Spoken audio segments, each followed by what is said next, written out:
사무엘상 1장 1절에서 18절인데요. 좀 내용이 길기 때문에 9절부터 18절까지만 우리가 함께 이 시간 봉독하도록 하겠습니다. 9절에서 18절까지 우리 한 절씩 교대로 읽습니다. 그들이 실로에서 먹고 마신 후에 한나가 일어나니 그때 제사장 엘리는 여호와의 전 문설주 곁 의자에 앉아 있었더라. 한나가 마음이 괴로워서 여호와께 기도하고 통곡하며 서원하여 이르되 만군의 여호와여 만일 주의 여종의 고통을 돌보시고 나를 기억하사 주의 여종을 잊지 아니하시고 주의 여종에게 아들을 주시면 내가 주의 평생에 그를 여호와께 드리고 삭도를 그의 머리에 대지 아니하겠나이다. 그가 여호와 앞에 오래 기도하는 동안에 엘리가 그의 입을 주목한즉 한나가 속으로 말하매 입술만 움직이고 음성은 들리지 아니하므로 엘리는 그가 취한 줄로 생각한지라. 엘리가 그에게 이르되 네가 언제까지 취하여 있겠느냐 포도주를 끊으라 하니 한나가 대답하여 이르되 내 주여 그렇지 아니하니이다. 나는 마음이 슬픈 여자라 포도주나 독주를 마신 것이 아니요 여호와 앞에 내 심정을 통한 것뿐이오니 당신의 여종을 악한 여자로 여기지 마옵소서. 내가 지금까지 말한 것은 나의 원통함과 격분됨이 많기 때문이니이다 하는지라. 엘리가 대답하여 이르되 평안히 가라. 이스라엘의 하나님이 내가 기도하여 구한 것을 허락하시기를 원하노라 하니 이르되 당신의 여종이 당신께 은혜 입기를 원하나이다 하고 가서 먹고 얼굴에 다시는 근심빛이 없더라. 아멘. 네, 앉으시겠습니다.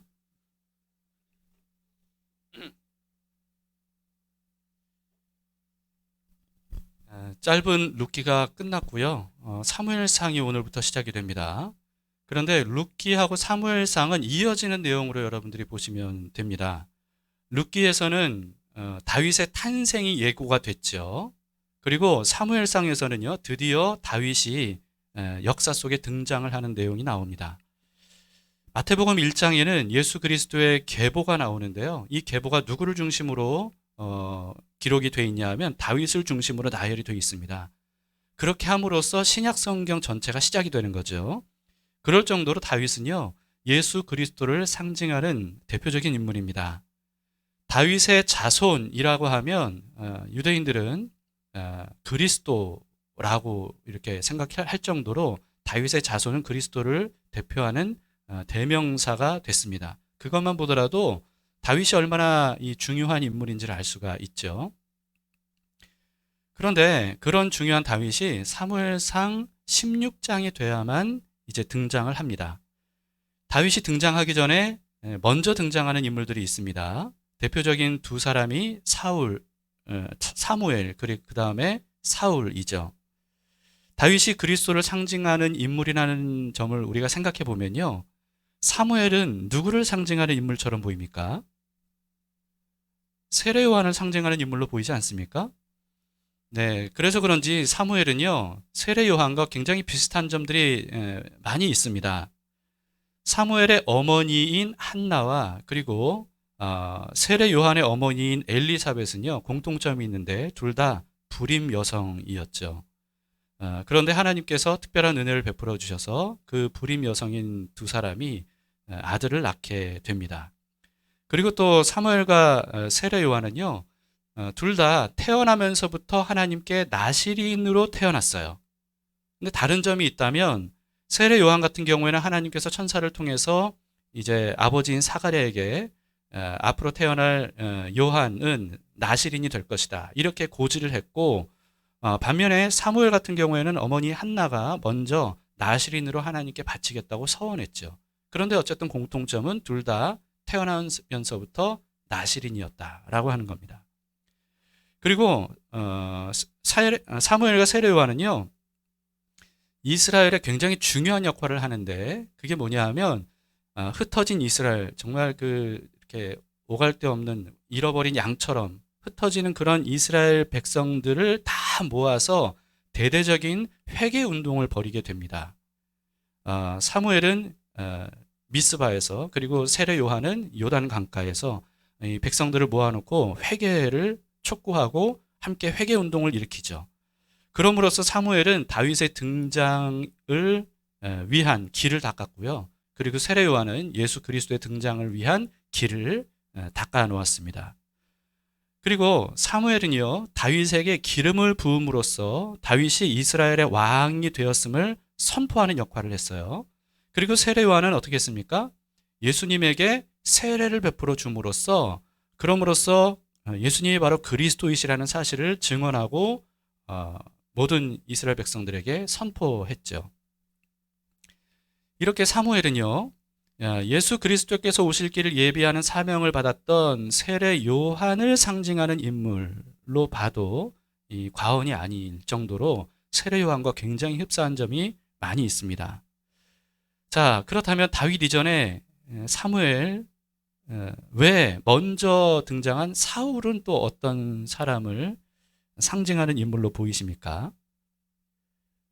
제 생각에는요, 헤로드 왕을 상징하는 인물처럼 보입니다. 자, 사울 왕과 헤롯은 또 공통점이 있어요. 사울 왕과 헤롯은 둘 다 사람에 의해서 세워진 왕이었습니다. 물론 사울은요, 사무엘이 기름 부어서 세운 왕이긴 해요. 그러나 사무엘이 원해서 그렇게 사울에게 기름 부었던 게 아니고요. 백성들의 강한 요구 때문에, 다시 말해서 백성들이 뭐라고 요구했냐면 우리도 이방 나라와 같은 왕을 세우고 싶다. 이런 요구가 강력하게 있었거든요. 그래서 거기에 걸맞는 인물이었던 사울을 이제 백성들의 요구에 의해서 세우긴 했죠. 그리고 헤롯은요, 로마 황제에 의해서 이스라엘의 왕이 된 사람입니다. 둘 다 어쨌든 사람의 뜻에 의해서 세워진 왕이었습니다. 이스라엘 왕. 그리고 사울은 다윗이 왕이 되는 것을 필사적으로 막으려고 이 다윗을 죽이려고 필사적으로 죽이려고 하죠. 그리고 헤롯도 마찬가지입니다. 동방박사에게서 유대인의 왕이 탄생했다는 소식을 듣고 그 아기 예수를 죽이려고 했던 사람이 바로 이 헤롯 왕입니다. 근데 둘 다 실패했죠. 자, 그리고 사울은요, 다윗을 죽이려고요, 어떤 짓까지 했냐면 자기 백성을 죽이는 짓까지 했습니다. 헤롯도 마찬가지예요. 헤롯도 베들레헴에서 태어난 2살 아래 남자 아기를 모두 다 죽였죠. 예수님을 죽이려고 하는 일 때문에. 이와 같이 예수 그리스도와 연결지어서 사무엘상의 등장인물과 그 역사의 스토리, 이런 것들을 여러분들이 보면요, 사무엘상을 좀 보다 좀 깊고 넓게, 그리고 또 흥미롭게 묵상할 수 있을 것이라고 생각이 됩니다. 사무엘상의 배경은 이 룻기의 배경과 같은 사사시대였습니다. 여러분, 지난주에도 우리가 봤듯이 사사시대는 정말 엉망진창이었던 시대였죠.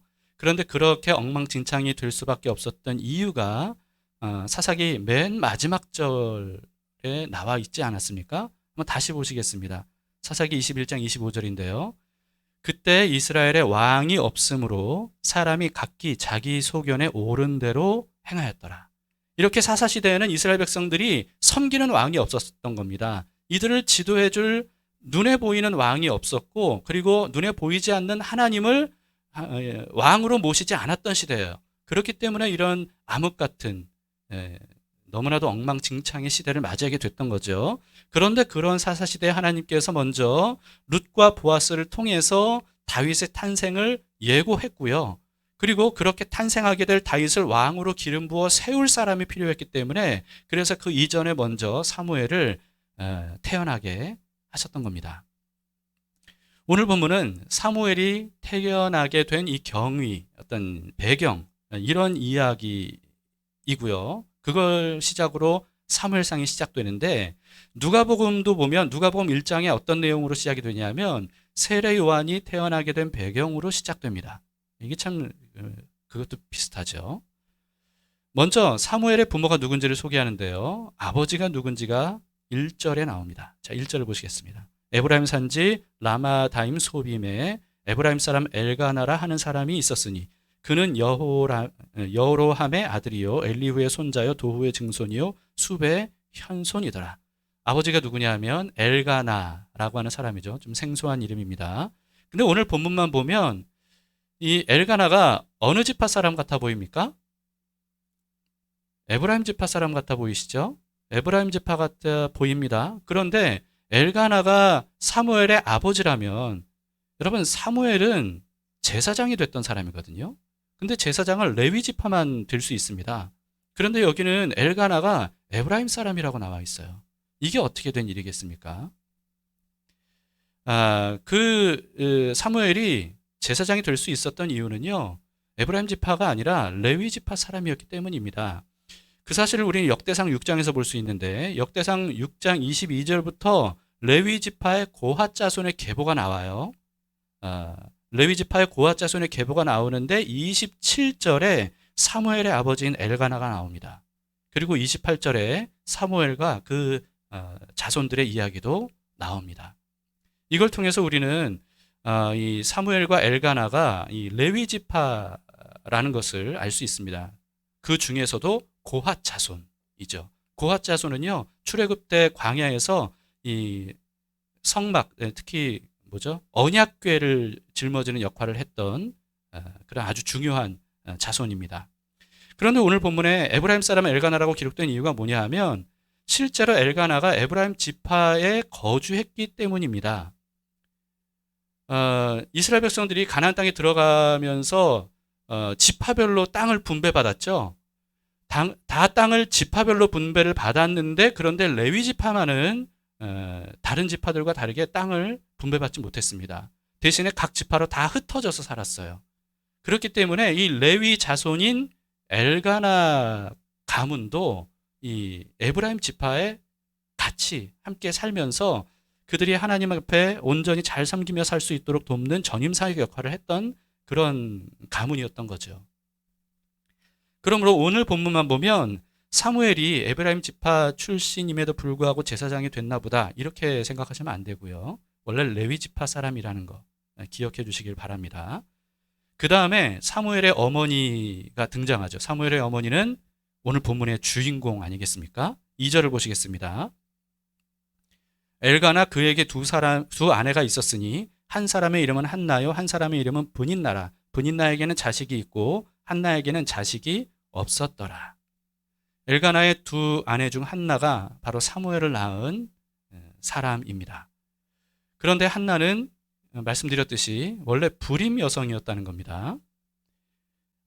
오늘 본문에는요, 한나에게는 자식이 없었더라, 이렇게 짤막하게 기록이 되어 있는데, 이스라엘 사람이라면 이 짤막한 기록이 얼마나 한나가 불행한 여자였다는 것을 알려주는 기록으로 여겼을까?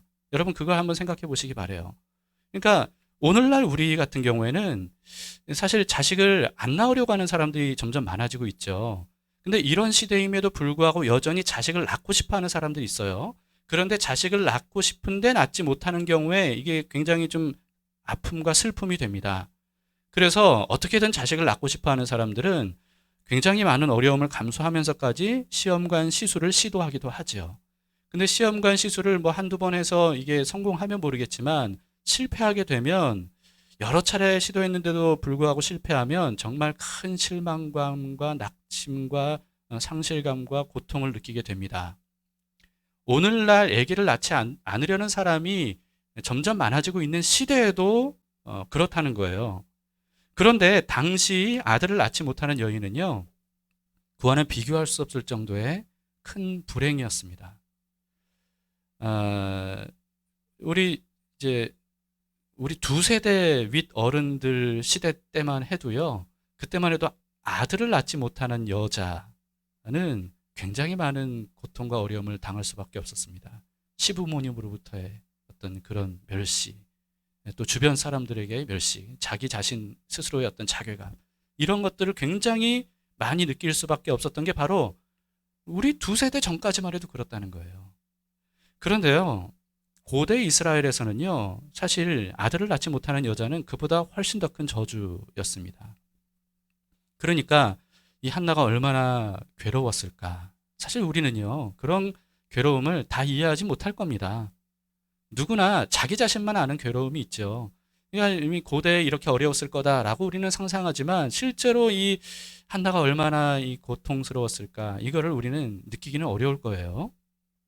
그런데 오늘 본문에서는 한나의 이런 불임 원인이 뭔가에 대해서 기록이 돼 있어요. 5절, 6절에 보시면 이렇게 돼 있습니다. 여호와께서 그에게 임신하지 못하게 하시니 여호와께서 그에게 임신하지 못하게 하심으로. 네, 한나가 왜 아기를 못 낳게 된 겁니까? 하나님께서 아기를 못 낳게 하셨다는 거예요. 두 번이나 연이어서 반복해서 하나님이 그렇게 하신 것이라고 오늘 본문에서 강조하고 있습니다. 그렇다면 하나님은 왜 한나에게 임신하지 못하게 하신 것일까? 임신하지 못하면 얼마나 큰 고통과 어려움과 참 낙심이 될지를 하나님이 모르시겠습니까? 아시는데도 불구하고 왜 하나님께서 임신하지 못하게 하셨을까? 실제로 오늘 본문을 보면 한나는 정말 많은 괴로움을 당했다는 것을 알 수가 있습니다. 자식을 낳지 못한다는 그 자체만으로도 큰 수치와 고통이었을 텐데요. 엘가나의 또 다른 아내인 브닌나는 여러 자식들을 낳았단 말이에요. 그러니까 이 비교가 되니까 얼마나 가슴 아프겠어요. 더구나 자식을 낳은 브닌나가 이 한나를 괴롭게 했다는 겁니다. 특히나 남편 엘가나는 한나를 편애했어요. 그러다 보니까 브닌나가 이 시기 질투 때문에 더 이 한나를 괴롭히게 됩니다. 남편 엘가나는요, 브닌나보다 한나를 더 사랑했어요. 그렇기 때문에 자식을 낳지 못하는 한나를 멸시하기는커녕 오히려 이 한나를 더 많이 챙기게 됐죠. 특히나 매년 그 당시에 이제 성막에 실로라고 하는 곳에 있었으니까 실로로 가서 매년 하나님께 제사 예배를 드리는데요. 그때마다 엘가나가 이 제사 드린 제물의 분깃을 이제 가족들에게 나눠줍니다. 엘가나와 그 자식들에게 그 분깃을 나눠주고요. 자식이 없는 혼자 있는 이 한나에게는 오히려 브닌나 가족에게 준 그 모자 가족에게 준 것보다 2배를 줬어요. 그러니까 이게 이제 한나를 위한 거죠. 그런데 한나를 위한 이 행동이 오히려 역효과가 나는 겁니다. 브닌나가 그래서요, 이때마다 이렇게 실로에서 예배를 드리고 분깃을 받을 때마다 한나가 너무 미운 거예요. 이 시기 질투심 때문에. 그래가지고 그때만 되면 더 막 한나를 괴롭히는 거죠. 그래서 한나는요, 브닌나에게 더 큰 괴로움을 당하게 됐던 겁니다. 7절을 보세요. 매년 한나가 여호와의 집에 올라갈 때마다 남편이 그같이 하매 브닌나가 그를 격분시키므로 그가 울고 먹지 아니하니 식음을 전폐할 정도로 이렇게 고통스러웠습니다.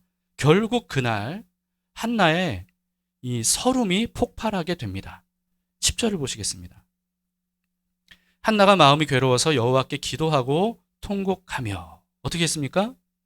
한나가 너무 마음이 괴로워서요. 실로에 지금 성막에 있는 곳에 있잖아요. 거기에서 하나님께 기도하고 통곡하기 시작했어요.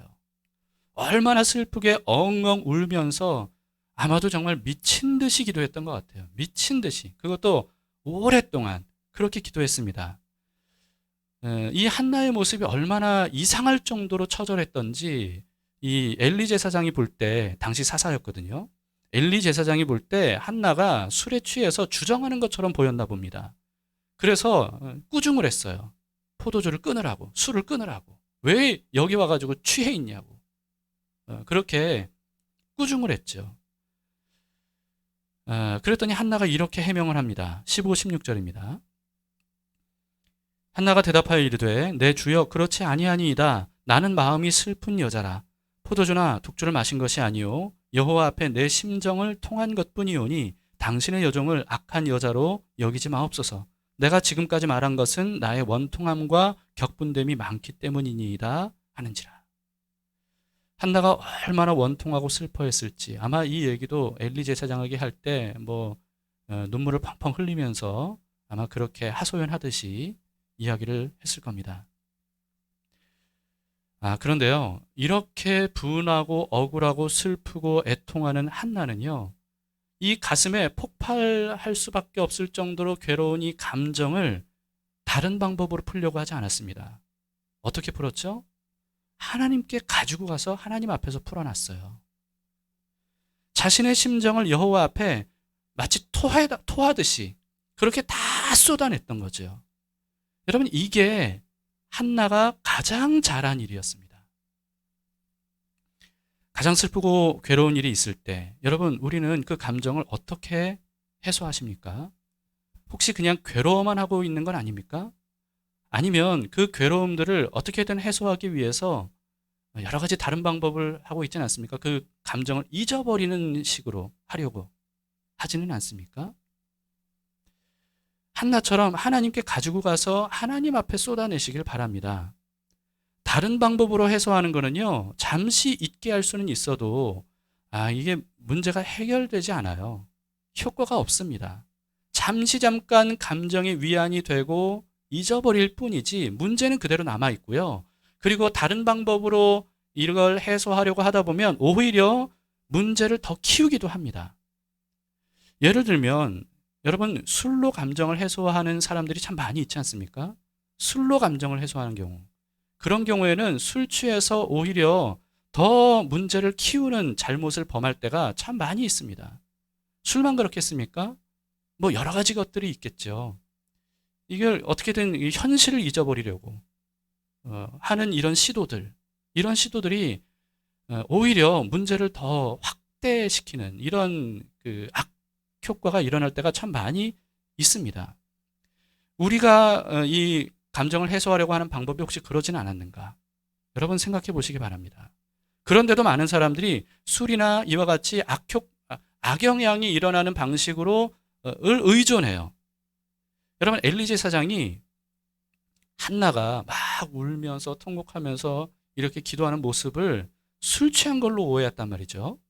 왜 술 취한 것으로 오해했겠습니까? 아마도 그런 사람들이 많았기 때문 아니겠어요? 그런 사람들이 많았겠죠. 신세 한탄을 하고 그러면서 술에 의존해서 그런 일들이 많았기 때문에 엘리가 그렇게 생각했을 것이라고 저는 생각합니다. 그런데 한나는요, 이와 같이 엘리제 사장이 생각한 것처럼 또 다른 사람들이 그러는 것처럼 술에 의존하지 않았어요.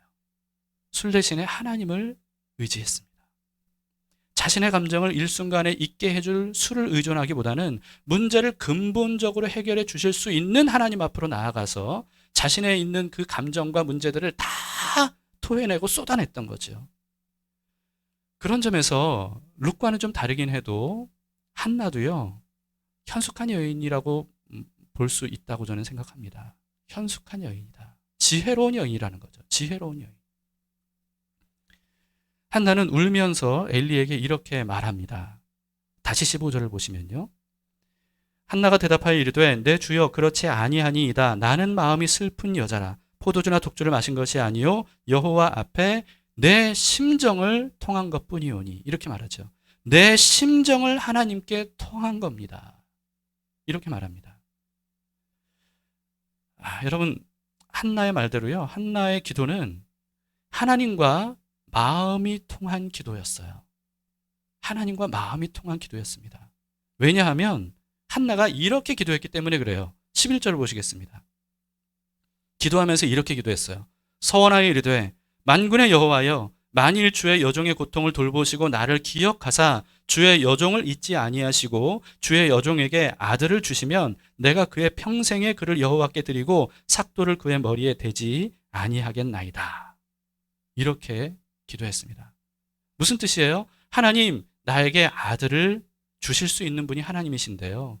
그래서 하나님이 만약에 저에게 아들을 주신다면 그 아들을 나실인으로 평생 하나님을 섬기도록 드리겠습니다. 이렇게 서원 기도한 겁니다. 하나님은 한나가 바로 이 기도를 드리기를 원하셨던 거예요. 앞서 여러분, 하나님께서 왜 한나에게 임신하지 못하게 하셨을까? 이런 질문을 던지지 않았습니까? 하나님이 왜 한나가 그런 고통과 괴로움을 당할 것을 아심에도 불구하고 임신하지 못하게 하셨을까요? 한나가 아들을 나실인으로 드리는 서원 기도를 하기를 하나님께서 바라셨기 때문 아니겠습니까?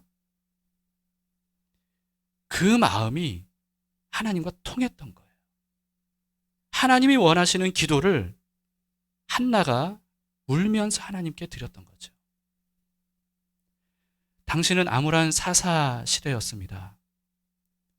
그런 시대에서, 그런 우상들에게서, 그런 죄악에게서 하나님이 이스라엘을 구원하기를 원하셨어요. 그래서 그리스도를 상징하는 다윗을 보내줄 계획을 세우셨던 거죠. 왕이 없기 때문에 자기 소견에 옳은 대로 행하다가 멸망의 길로 가고 있는 이스라엘 백성들을 올바른 길로 돌이키기 위해서 다윗 왕을 세울 계획을 세우셨던 겁니다. 그러려면 먼저 다윗의 그 길을 평탄하게 해줄 적임자가 필요한데, 그게 바로 그렇게 해서 보내주려고 하는 사람이 바로 사무엘인 거예요. 여러분, 근데 한번 생각해 보세요. 만약에 한나가 부림의 고통 없이 사무엘을 낳았다, 이렇게 한번 생각해 보세요. 부림의 고통 없이 사무엘을 낳았다. 그러면 어땠을까요? 그러면 아마도 한나는 분인나와 다를 바 없이 분인나와의 경쟁심 때문에 사무엘을 어떻게 길렀겠어요? 금이야 오기야 기르고 막 품의 자식으로 정말 애지중지하면서 고이고이 키웠을 겁니다. 그러면 사무엘은 하나님의 뜻대로 성장하지 못했을 거 아니겠습니까?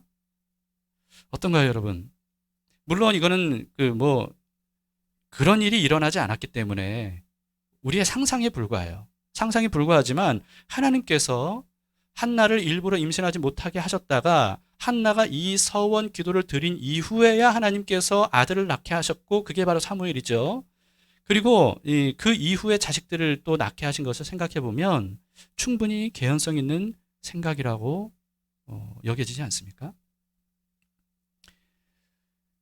하나님은 사사시대의 암흑의 길을 걷고 있는 자멸하는 방향으로 가고 있었던 이스라엘을 구원하고 새 시대로 가게 해줄 그런 인물로 사무엘을 계획하셨던 겁니다. 그래서 사무엘이 태어나기 전부터 그를 선택하셨던 거죠. 그리고 사무엘이 그런 위대한 사명을 감당할 수 있는 사람으로 성장하게 하시려고 한나에게 임신하지 못하게 하셨던 겁니다. 물론 여러분, 한나는요, 이와 같은 하나님의 계획을 알 리가 없죠. 알 수가 없죠. 그렇기 때문에 한나는 이 불임 때문에 너무너무 슬퍼하고 고통스러워했습니다. 오늘 본문에는 짧게 기록이 되어 있지만 굉장히 오랜 세월 동안 고통스러워했을 거예요.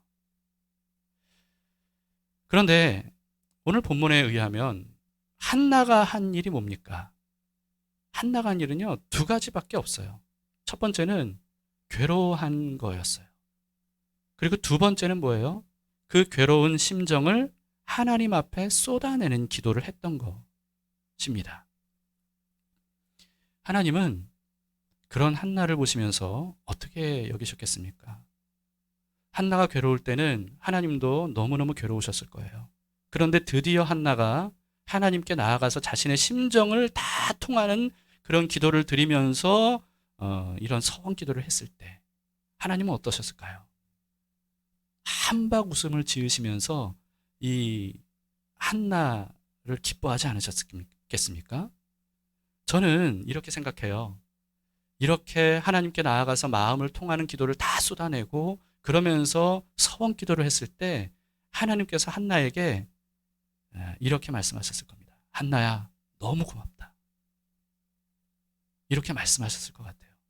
그래서 제가 주보와는 달리 오늘 제목을 바꾼 겁니다. 한나야, 고맙다. 너무너무 고마워하셨을 겁니다.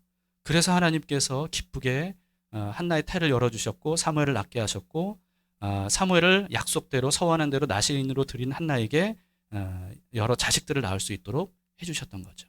2장 21절에 그렇게 그 사실이 기록이 되어 있습니다. 여호와께서 한나를 돌보시사 그로 하여금 임신하여 세 아들과 두 딸을 낳게 하셨고 아이 사무엘은 여호와 앞에서 자라니라. 이 한나의 이야기는요, 단순히 불임 고통을 받았던 여성이 자식을 여럿 낳게 되는 인생 역전 스토리가 아니고요. 하나님께서 이 한나의 괴로움을 통해서 사실은 이스라엘을 구원하시려는 계획을 세우셨다는 그 하나님의 스토리입니다. 한나가 그랬던 것처럼 여러분, 우리를 향한 하나님의 계획을 우리는 지금 다 알지 못합니다. 우리 자신을 향한 하나님의 계획을 알고 싶은 마음들이 다 있겠죠. 하나님, 도대체 나를 향한 계획이 뭡니까? 왜 내가 이런 문제도 있고 저런 어려움도 있고 이런 고통도 당하고 도대체 하나님 나를 사랑하신다면 내가 왜 이런 어려움과 고통을 당하는 겁니까? 도대체 하나님의 뜻이 뭔지를 알려주세요. 근데 여러분, 하나님이 그렇게 기도해도 알려주시지 않는다면 그거는 저는 이렇게 믿습니다. 우리를 위해서. 알려주신다면 그것도 우리를 위해서고요. 만약에 아무리 기도해도 알려주시지 않는다면 그것도 우리를 위해서입니다. 왜냐하면 알려주실 때 우리가 그걸 소화할 수 있을까요? 만약에 우리가 소화할 수 있다면 하나님은 알려주실 거라고 저는 생각해요. 그런데 대부분은 소화하지 못할 겁니다. 그리고 알려주셔도 소화하는 정도가 아니라 이해조차 못할 거예요. 그래서 하나님께서 우리에게 요구하시는 건 뭡니까? 내가 널 사랑하고 내가 선한 계획을 가지고 있다는 그 사실을 좀 믿어줘라. 그래서 나에게 맡겨다오. 하나님은 그렇게만 말씀하시는 거죠. 그래서 우리에게 믿음이 필요한 겁니다. 하나님의 계획이 우리는 구체적으로 뭔지 몰라도 하나님은 우리를 사랑하시고 선하시고 온전하시고 아름다운 뜻을 가지고 계시고 그 일을 우리의 삶에 이루어지기를 원하셔요. 이루기를 원하셔요. 우리가 그 사실을 믿음으로 주님께 맡기는 게 필요하죠. 한나는 자식을 낳지 못하는 것 때문에 큰 괴로움을 겪어야 했습니다. 그러나 하나님은요, 한나뿐만 아니라 이스라엘을 위해서 한나에게 임신하지 못하게 하는 괴로움을 겪도록 하셨던 겁니다.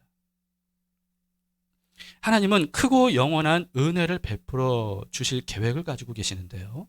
그런 크고 영원한 은혜를 받게 하시려고 때로는 작고 유한한 것들을 거두어 가시기도 하는 분이더라고요. 우리는 그걸 성경을 통해서 굉장히 많이 보게 됩니다.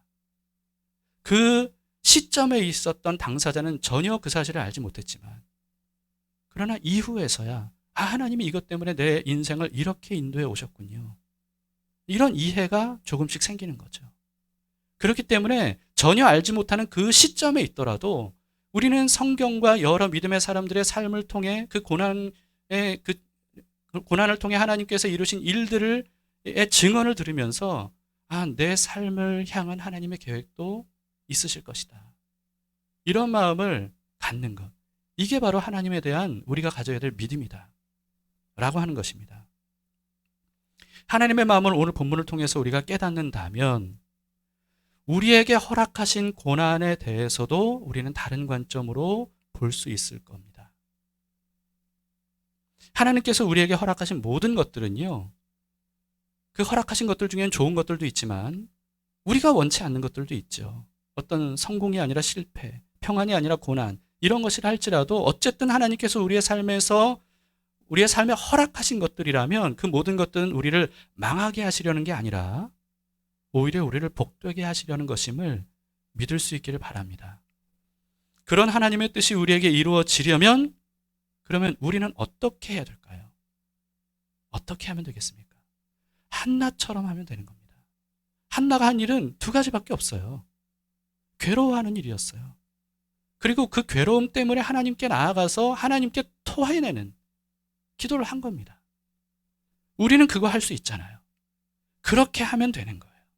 다른 방법을 의지하는 게 아니라 하나님께 나아가서 토해내는 심정을 통하는 기도, 이런 기도를 하나님께 드리면 그런 사람이 바로 하나님과 마음이 통하는 사람이다 라고 하는 거죠. 하나님은 그렇게 다른 방법이 아니라 그 괴로움을 하나님 앞으로 나아가서 심정이 통하는 기도를 하는 사람을 어떤 눈으로 바라보실까요? 기뻐하실 겁니다. 그리고 이렇게 말씀하시겠죠. 고맙다. 다른 방법이 아니라 나에게 찾아와서 나를 믿는 마음으로 나에게 그 문제를 해결해 달라고 이렇게 간구하는 네 모습을 보니까 너무너무 고맙다. 주님이 그렇게 말씀하지 않으시겠습니까? 그리고는 하나님의 선하시고 기뻐하시고 온전하신 뜻을 이루어 주실 겁니다. 오늘 본문뿐만 아니라 룻기에서도 그리고 성경에도 이런 증언들이 얼마나 많습니까? 오늘날 살아가고 있는 크리스찬들 중에서도 이와 같은 증언을 하는 사람들이 얼마나 많이 있습니까? 경험적인 증언이죠. 전혀 하나님의 계획을 알지 못하는 고통의 시점에 있는 분들, 여러분 그 시점에서 필요한 게 뭐겠습니까? 괴로움을 겪더라도 하나님 앞에서 괴로워하라는 겁니다. 그러면 하나님께서 우리의 시선을 확장시켜 주셔서 믿음의 소망으로 새로운 관점으로 자신의 인생을 보게 해주실 겁니다. 한나는 하나님께서 앞으로 어떤 일을 이루실지 전혀 알지 못했어요. 단지 심정을 통하는 기도를 했을 뿐이죠. 그런데 그 기도를 한 이후에 모든 응답과 결과를 하나님께 다 맡겨드립니다. 18절을 보세요. 이르되 당신의 여종이 당신께 은혜를 입기를 바라나이다 하고 가서 어떻게 했습니까? 먹고, 그전에는 못 먹었잖아요. 먹고 얼굴에 다시는 근심이 없더라. 왜요? 심정을 통한 이후에 하나님께 결과를 다 맡겼기 때문입니다. 자신의 인생을 다 맡겼기 때문입니다. 아직 문제가 해결되지 않았음에도 불구하고 마치 하나님께서 이미 모든 문제를 해결해 주신 것처럼 그렇게 믿음으로 반응을 했던 거죠. 이 모습을 보신 하나님이 또 여러분 어떤 표정과 어떤 마음으로 한나를 보셨을까요? 심정이 통하는 기도를 드린 이후에 이렇게 밥도 잘 먹고 이제는 근심빛이 없게 된 이 한나의 모습을 보면서 얼마나 이쁘고 얼마나 기특하게 보셨을까 싶습니다. 한나에 대한 고마운 마음이 가득하셨을 것 같아요. 이와 같이 여러분 어떤 고난에도 우리를 향한 하나님의 선하신 계획이 있으리라. 내가 생각할 수 있는 영역의 밖에 어떤 하나님의 놀라운 계획이 있을 수도 있다. 내 삶에 어떤 하나님, 나를 사랑하시고 내 인생을 계획하신, 그래서 가장 좋은 길로 인도하기를 원하시는 하나님의 그 손길이 있다. 라고 하는 그 사실, 정확히 그게 뭔지 몰라도 그 사실을 믿는 마음으로 하나님께 나아가서 한나처럼 마음을 통하는 기도, 그럼으로써 하나님과 정말 마음이 통하는 사람이 될 수 있기를 바랍니다. 하나님은 그런 사람에게 어떻게 말씀하실 것 같으세요? 내 딸아, 너무 고맙다. 내 아들아, 너무 고맙다. 너를 통해서 나의 뜻을 이룰 수 있게 해줘서 정말 고맙다. 이렇게 말씀하시면서 아름다운 주님의 뜻을 이루어 주지 않으시겠습니까? 여러분, 이 믿음을 가지고 지금도 살아계셔서 우리와 함께 하시는 주님의 얼굴을 바라보시면서 주님께 우리의 삶을 맡겨드리는 우리 모두가 될 수 있기를 축복합니다.